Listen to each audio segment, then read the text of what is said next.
Good evening. My name is Russ White, and I work at a place called Tenwek Hospital in Kenya, East Africa. And I've been privileged to be there for about 20 years now.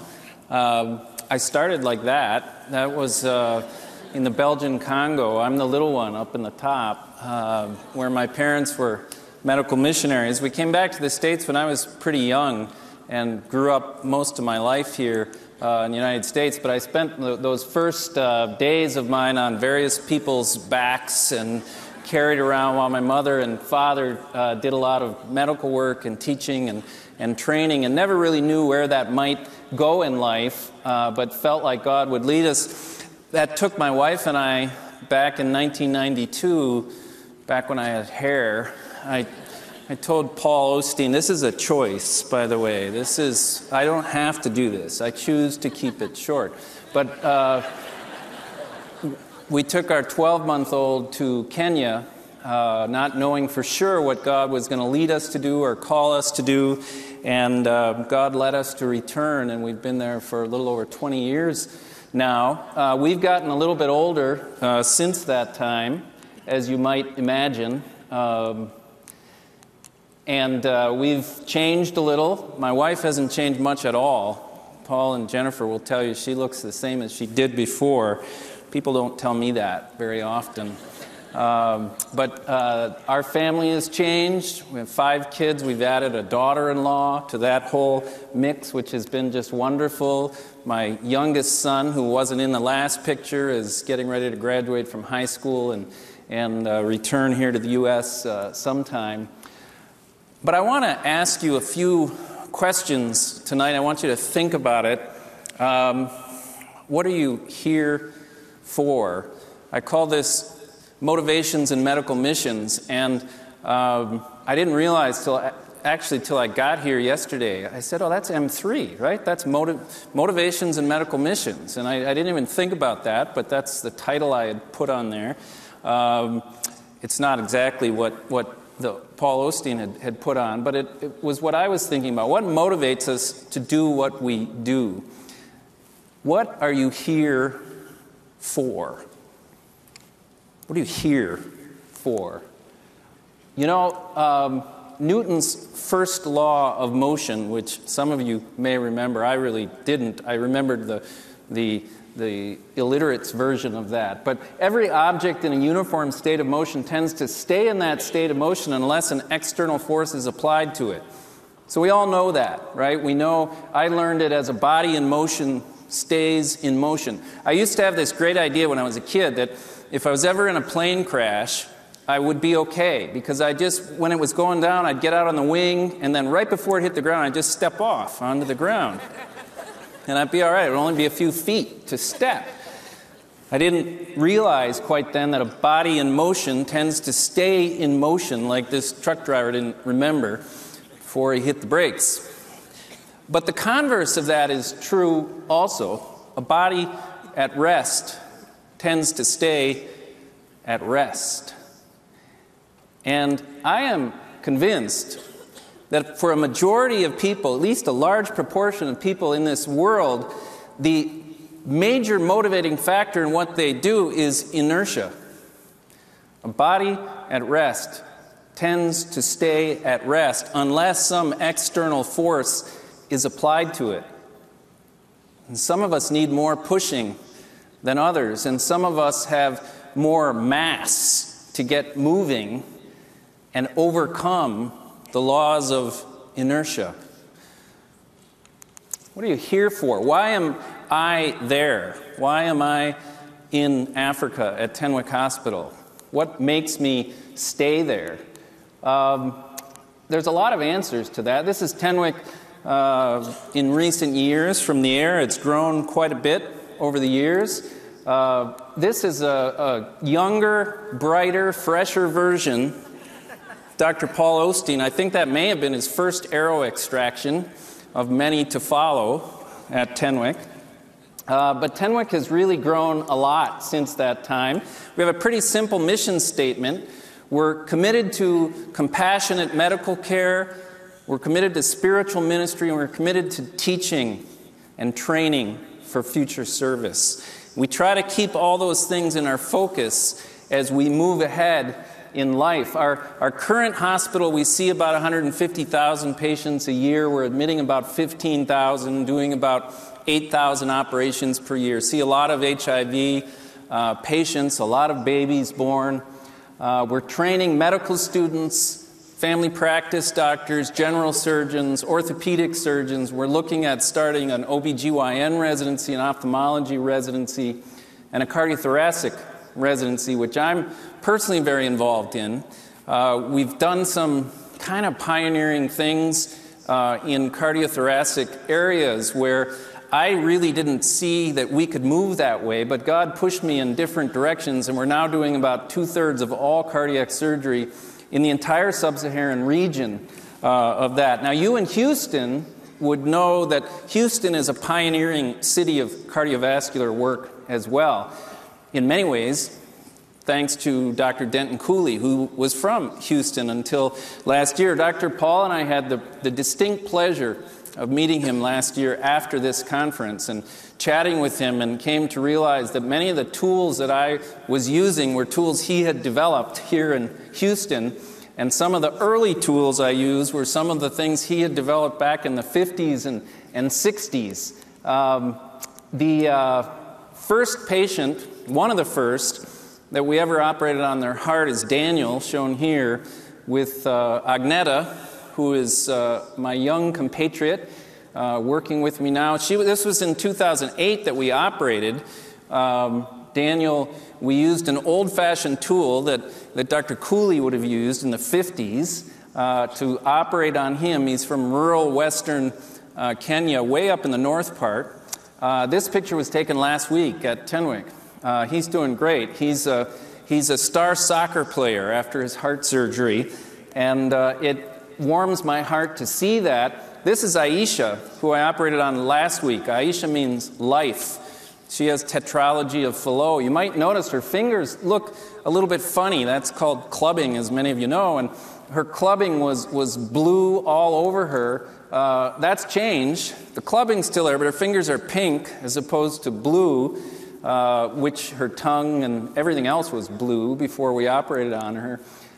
These are all the kids we operated on just last week with congenital heart defects. They're at Tenwek that Agneta and I worked on together with a gang, a group. And this little child, Agneta operated on yesterday. She sent me this photo this morning. That's another child with tetralogy of Fallot that Agneta repaired this heart defect on this little child. And that child's doing great. Why am I there? I was challenged early in my medical training in medical school and was given an analogy that really stuck with me. A speaker said, if you come to a group of 10 people holding up a heavy log, and 9 of them are on one end of the log, and 1 of them is on the other end, and you want to help, where are you going to go? It stuck in my head. It made sense.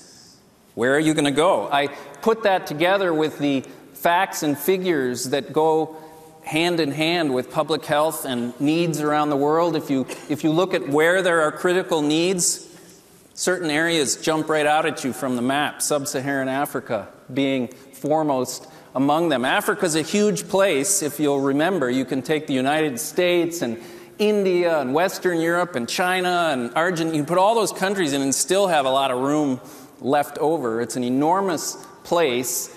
It has about 11% of the world's population. 24% of the global burden of disease on this planet is in sub-Saharan Africa. And less than 1% of the global health expenditure takes place in sub-Saharan Africa. Where is the need? It wasn't that hard for me to think about. It has 3% of the world's healthcare workers taking care of 24% of the planet's healthcare needs. And unfortunately, up to 50% of those trained within those countries will often leave the countries, leave the entire region, and be working somewhere else. If you look at number of doctors per patient, or conversely, number of inhabitants per doctor, doesn't take a rocket scientist to figure out where the need is greatest. Where can you be the most help? For me, it wasn't in northern Michigan where I grew up. It was somewhere else. And I had to listen. Where am I going to go? You know, I never heard God speak directly to me and say, go to Africa. It was just clear to me.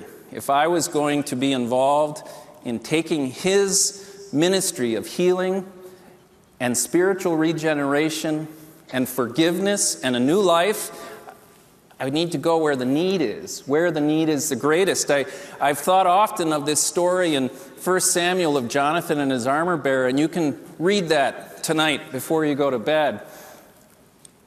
The Philistines have dominated the Israelites. There's very little left for them to do, and Jonathan's father, Saul, is hiding. Jonathan sees a situation with the Philistines on the hill, and he says to his armor bearer, let's go up there and fight these guys. There was one guy. There were many, many up there. Nowhere does it say God told him to do it, but he had the tools and the abilities, and he saw a need, and he went.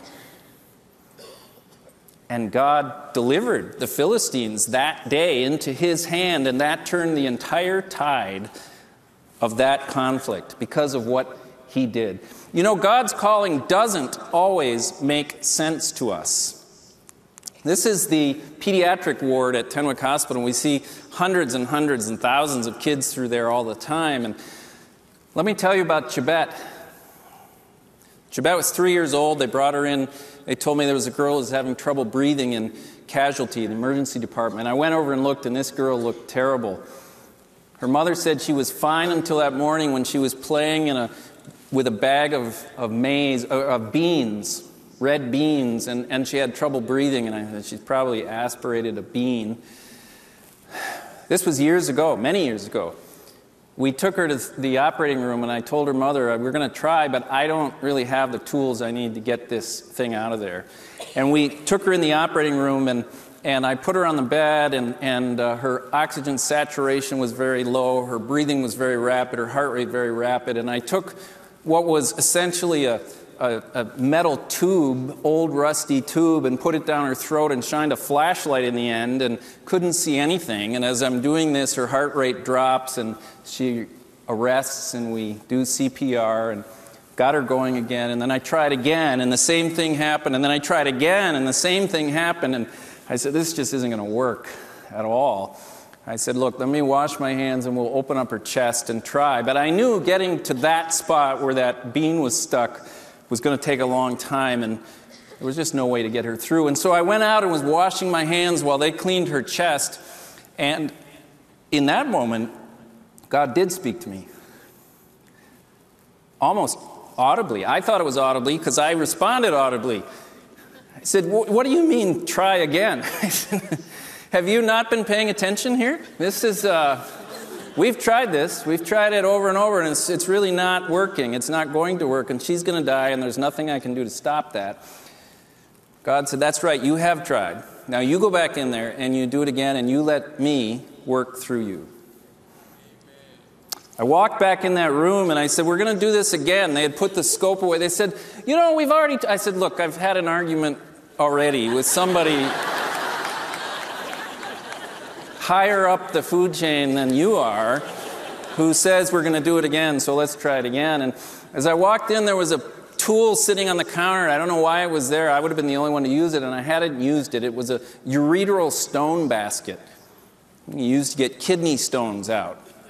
The route you take to get a kidney stone out is slightly different than the route you would take to get this thing out. But I put this scope in, the heart rate started to drop, everything looked terrible. I put this basket in blindly and closed it, pulled it out, and there's a red bean in the basket.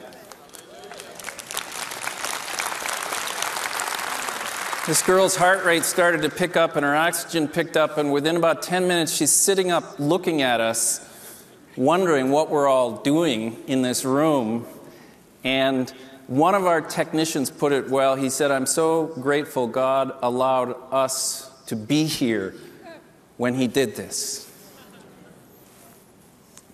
God's calling doesn't always make sense to us.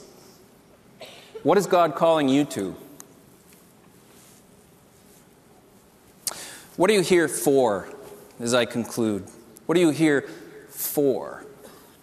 Now, I promised Dr. Paul Osteen that I would keep things unpolitical, so I hope I'm not breaking that rule.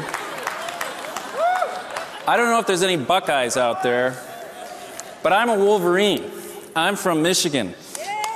There you go. Now, when I see these slogans, like I hate Michigan, or I don't hate often, but when I do, I think, isn't that sad that you're known by who you hate?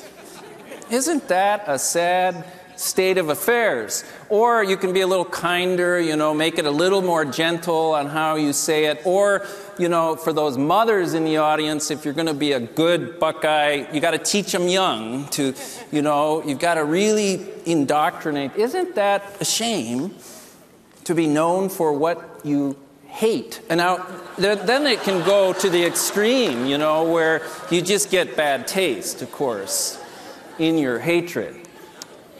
We've even brought it into medicine to some degree. Primum non nocere. It's Latin. You probably know it as first of all, or above all, do no harm. And we've somehow come to think that that is the prime directive, like Star Trek or something, in medicine. If I ask you who said that, people would say, it's Hippocratic Oath, right? Well, it's not. It's Latin. Hippocrates was Greek. He didn't speak Latin. It was first attributed to Dr. Thomas Sydenham, who did a lot of work in rheumatic heart disease, or acute rheumatic fever, way back in the 1600s. But he was talking about new drugs for the treatment of gout. And he said, when you're trying these new drugs, remember not to do harm. We've somehow adopted this and say, first of all, we do no harm. First of all, above all, don't? You got to be kidding me. Seriously? I don't want to be known for the things I'm against in life. We do this in the church, in missions. We do it all the time.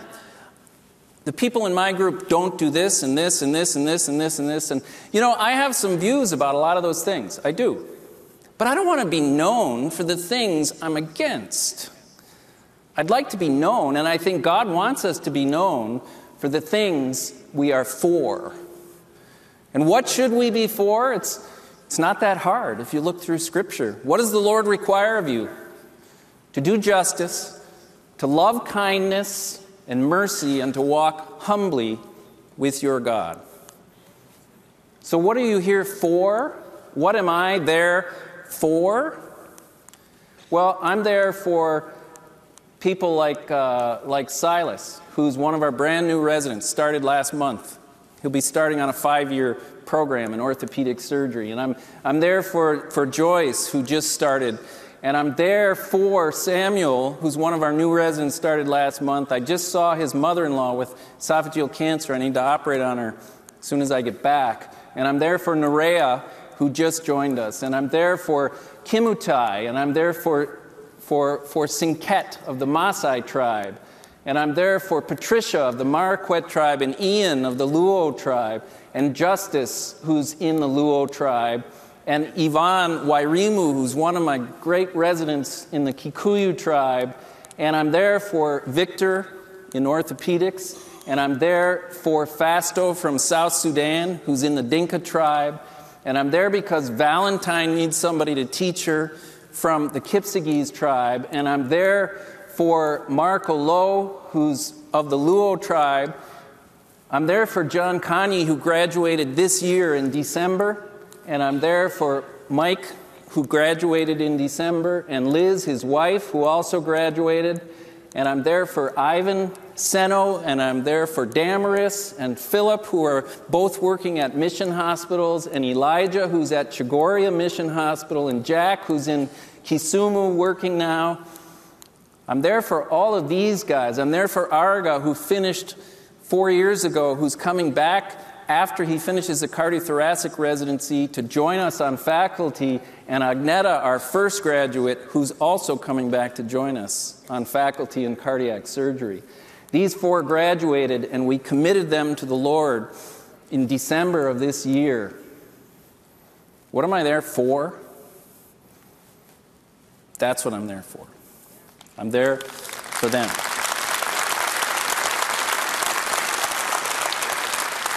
What are you here for? What are you here for? What is God calling you to? And would you say yes? God bless you.